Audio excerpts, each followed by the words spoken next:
வணக்கம். மாலை முரசு செய்திகளை விரிவாக பார்ப்பதற்கு முன்பாக முதல் தலைப்புச் செய்திகளை பார்க்கலாம். டெல்லி கார் குண்டுவெடிப்பில் காயமடைந்தவர்களை நேரில் சந்தித்து பிரதமர் மோடி ஆறுதல். காயமடைந்தவர்களுக்கு அளிக்கப்பட்டு வரும் சிகிச்சைகள் குறித்து மருத்துவர்களிடம் கேட்டறிந்தார் பிரதமர் மோடி.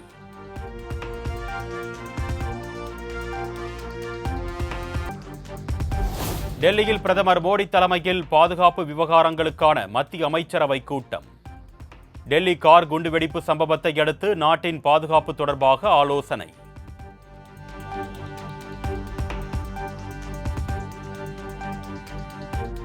டெல்லி கார் வெடிப்பில் சம்பந்தப்பட்டவர்களுக்கு கடும் தண்டனை கொடுப்பதன் மூலம் பயம் வர வேண்டும். பல்வேறு புலனாய்வு அமைப்புகள் இருந்தும் மத்திய பாஜக கூட்டணி அரசு தோல்வியடைந்து விட்டதாக மல்லிகார்ஜுன கார்கே விமர்சனம்.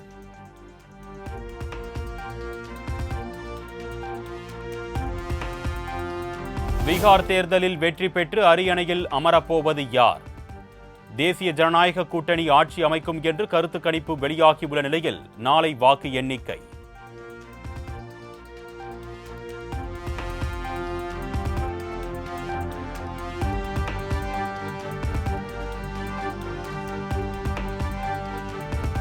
தமிழ்நாட்டில் இதுவரை 5 கோடி எஸ்ஐஆர் படிவங்கள் விநியோகம்.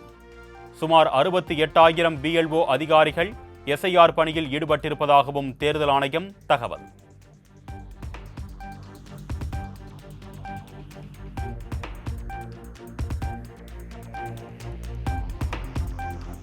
வரும் 19ஆம் தேதி தமிழகம் வருகிறார் பிரதமர் நரேந்திர மோடி. கோவையில் நடைபெறும் இயற்கை வேளாண் கூட்டமைப்பு நடத்தும் மாநாட்டில் பங்கேற்க இருப்பதாக தகவல்.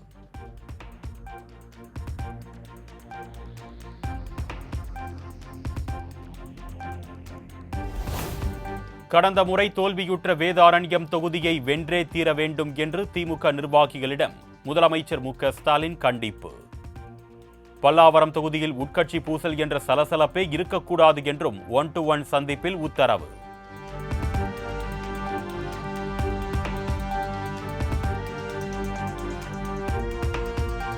திமுகவின் ஆட்சி அதிகாரத்தை பகல் கனவாக்கப் போகும் ஒரு பக்கா மாஸ் கட்சி தாவேகா என்று விஜய் சூளுரை.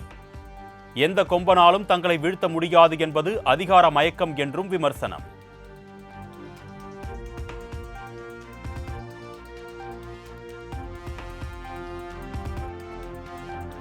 தமிழக மீனவர்கள் இலங்கை கடற்படையால் கைது செய்யப்படுவதை தடுக்க மத்திய மாநில அரசுகள் நடவடிக்கை எடுக்க வேண்டும். அதிமுக பொதுச் செயலாளர் எடப்பாடி பழனிசாமி வலியுறுத்தல்.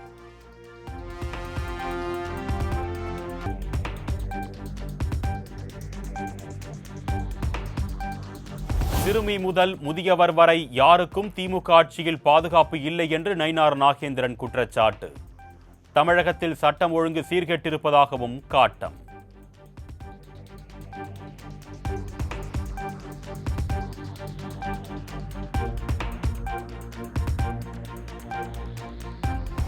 தனியார் பல்கலைக்கழக சட்டத்திருத்த மசோதாவை மீண்டும் கொண்டு வருவது ஆட்சி அதிகாரத்தின் திமிர்.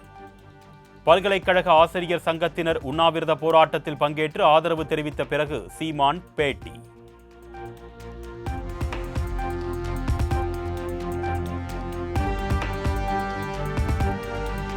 தேமுதிக பொதுச் செயலாளர் பிரேமலதா தலைமையில் இன்று நடைபெறுகிறது மாவட்ட செயலாளர்கள் ஆலோசனை கூட்டம்.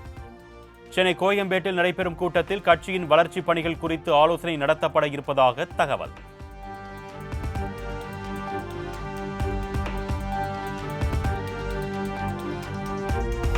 சென்னை ஆளுநர் மாளிகை முன் பெட்ரோல் குண்டு வீசிய வழக்கில் ரவுடி கருக்கா வினோத்திற்கு 10 ஆண்டுகள் சிறை.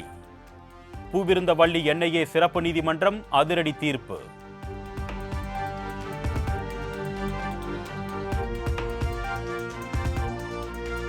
சாலை வரி பிரச்சினைக்கு சுமூகமான தீர்வு கிடைக்கும் வரையில் வெளி மாநிலங்களுக்கான 600 ஆம்னி பேருந்துகள் இயங்காது. அனைத்து ஆம்னி பேருந்து உரிமையாளர் சங்கம் அறிவிப்பு.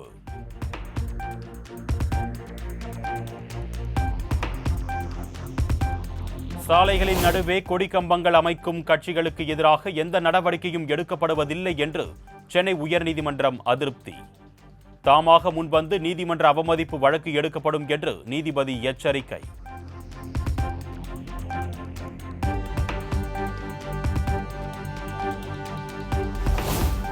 பள்ளிக்கரணை சதுப்பு நிலம் என்று கூறப்படும் பகுதியில் குடியிருப்பு வளாகம் கட்டும் பகுதியில் எந்த பணிகளையும் மேற்கொள்ளக்கூடாது. இடைக்கால உத்தரவை டிசம்பர் 2ஆம் தேதி வரை நீட்டித்து சென்னை உயர்நீதிமன்றம் உத்தரவு.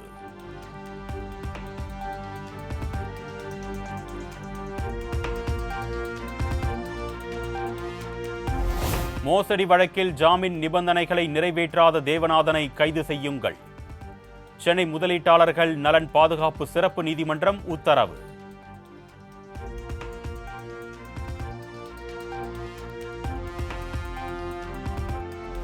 சென்னை விமான நிலையத்திற்கு மின்னஞ்சல் மூலம் வெடிகுண்டு மிரட்டல்.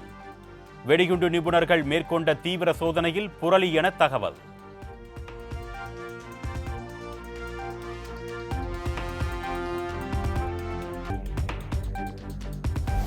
சென்னை ஒன் செயலியில் இன்று முதல் சிறப்பு சலுகை விலையான ₹1 டிக்கெட் எடுத்து பேருந்து, மெட்ரோ, ரயிலில் ஒருமுறை பயணிக்கலாம்.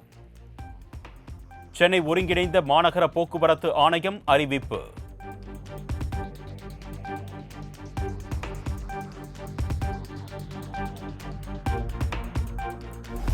ஈரோடு அருகே பட்டாவில் பெயர் சேர்க்க ₹20,000 லஞ்சம் வாங்கிய கிராம நிர்வாக அலுவலர் மற்றும் மண்டல துணை வட்டாட்சியர் கைது. லஞ்ச பணத்தை பெற்ற போது கையும் களவுமாக கைது செய்தனர் லஞ்ச ஒழிப்பு போலீசார்.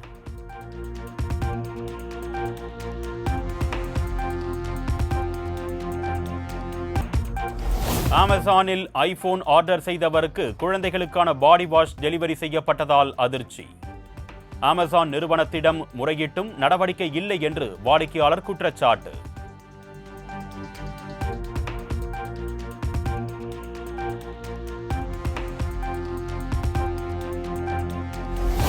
டிஆர்பி தேர்வு விண்ணப்பங்களில் திருத்தம் செய்ய இன்றே கடைசி நாள்.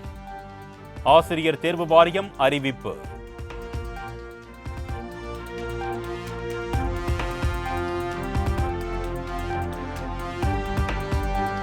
தஞ்சாவூர் பெரிய கோவிலில் உள்ள சிற்பங்கள் உயிர் பெற்றால் எப்படி இருக்கும் என்பது குறித்தான AI வீடியோ.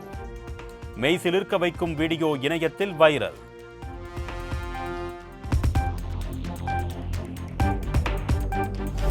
பழனி முருகன் கோவிலில் இன்றும் நாளையும் ரோப்கார் சேவை ரத்து.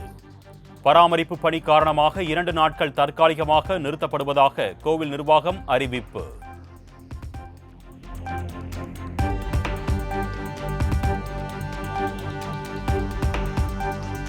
நெல்லை, தூத்துக்குடி, தென்காசி மாவட்டங்களில் வெளுத்து வாங்கிய கனமழை.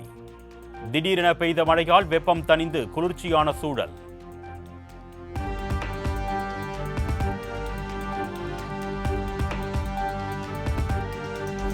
தீவிர குற்ற வழக்குகளில் கைதாகும் பிரதமர், அமைச்சர், மாநில முதலமைச்சர் உள்ளிட்டோரை பதவி நீக்கம் செய்யும் மசோதா. மசோதாவை ஆய்வு செய்யும் நாடாளுமன்ற கூட்டுக்குழுவின் தலைவராக பாஜக MP அபராஜிதா சாரங்கி நியமனம்.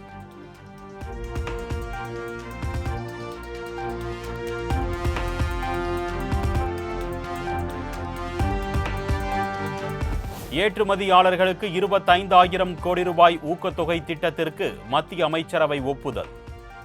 மத்திய அமைச்சர் அஸ்வினி வைஷ்ணவ் தகவல்.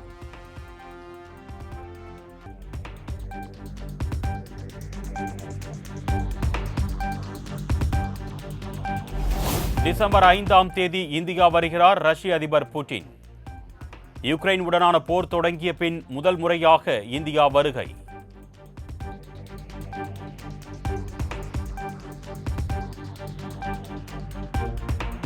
இயற்கை பேரிடர்களால் அதிகம் பாதித்த நாடுகளின் பட்டியலில் இந்தியா 9வது இடம்.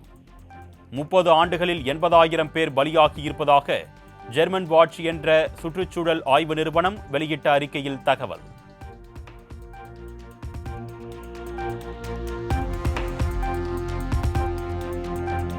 பெண் பணியாளர்களுக்கு மாதவிடாய் காலத்தில் மாதம் 1 நாள் கட்டாய விடுப்பு. ஆணை பிறப்பித்த கர்நாடக அரசு.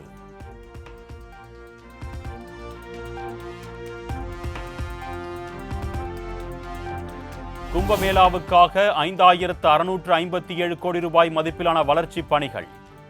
மகாராஷ்டிர மாநில முதலமைச்சர் பட்னாவிஸ் தலைமையில் இன்று பூமி பூஜை.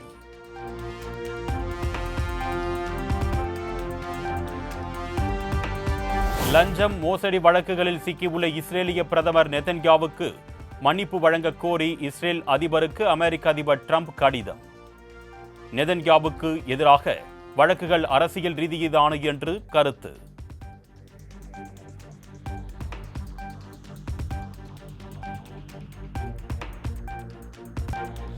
மாஸ்கோவில் நடந்த அறிமுக நிகழ்ச்சியின் போது மேடையில் தடுமாறி சரிந்து விழுந்த ஏஐ ரோபோ. எலான் மஸ்கின் பழைய ரோபோ வீடியோக்களுடன் ஒப்பிட்டு இதுதான் ரஷ்யாவின் தொழில்நுட்ப திறனா என்று நெட்டிசன்கள் விமர்சனம்.